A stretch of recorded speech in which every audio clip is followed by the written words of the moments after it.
ಪತ್ರಕರ್ತರ ಸಂಕಷ್ಟಕ್ಕೆ ಪತ್ರಕರ್ತರ ಧ್ವನಿ ಭರವಸೆಯ ಬೆನ್ನೆಲುಬು.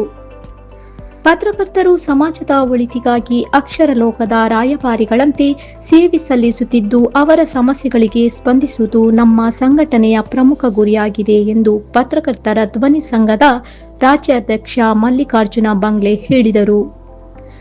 ತಾಲೂಕಿನ ಖಾಸಗಿ ಹೋಟೆಲ್ನಲ್ಲಿ ಆಯೋಜಿಸಿದ್ದ ಕಾರ್ಯಕ್ರಮದಲ್ಲಿ ಅಂಕೋಲಾ ತಾಲೂಕು ಸಮಿತಿಯ ಸದಸ್ಯರ ಕಾರ್ಡ್ಗಳನ್ನು ಬಿಡುಗಡೆಗೊಳಿಸಿ ಸಮನ್ವಯ ಸಭೆಯನ್ನು ಉದ್ದೇಶಿಸಿ ಅವರು ಮಾತನಾಡಿದರು.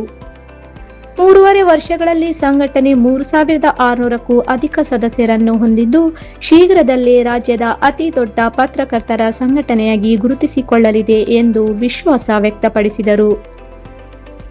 ದಶಕಗಳಲ್ಲಿ ಸಾಧ್ಯವಾಗದ ಹಲವಾರು ಕಾರ್ಯಗಳನ್ನು ಸಂಘಟನೆ ಸಾಧಿಸಿದೆ ಎಂದು ಹೇಳಿದರು.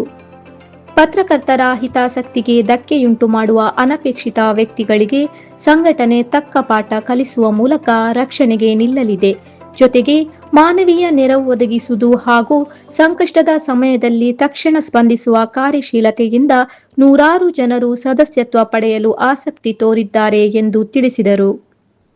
ಇದೇ ವೇಳೆ ಆಗಸ್ಟ್ 8ರಂದು ನೆಲಮಂಗಲದಲ್ಲಿ ನಡೆಯಲಿರುವ ರಾಜ್ಯ ಮಟ್ಟದ ಪತ್ರಕರ್ತರ ಸಮ್ಮೇಳನದಲ್ಲಿ ಹೆಚ್ಚಿನ ಸಂಖ್ಯೆಯಲ್ಲಿ ಭಾಗವಹಿಸುವಂತೆ ಆಹ್ವಾನಿಸಿದರು. ಅಂಕೋಲಾ ತಾಲೂಕು ಕಾರ್ಯನಿರತ ಪತ್ರಕರ್ತರ ಧ್ವನಿ ಸಂಘದ ಅಧ್ಯಕ್ಷ ಮಾರುತಿ ಹರಿಕಂತ್ರ ಪ್ರಾಸ್ತಾವಿಕವಾಗಿ ಮಾತನಾಡಿ, ಸಂಘದ ಕಾರ್ಯಚಟುವಟಿಕೆಗಳು, ಆಯೋಜಿತ ಕಾರ್ಯಕ್ರಮಗಳು ಹಾಗೂ ಸಂಘಟನೆ ಬಲಪಡಿಸುವ ಅಗತ್ಯತೆಯ ಕುರಿತು ವಿವರಿಸಿದರು.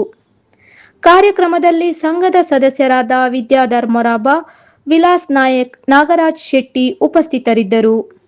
ಕರಾವಳಿ ಸಮಾಚಾರ ನ್ಯೂಸ್ ಬ್ಯೂರೋ.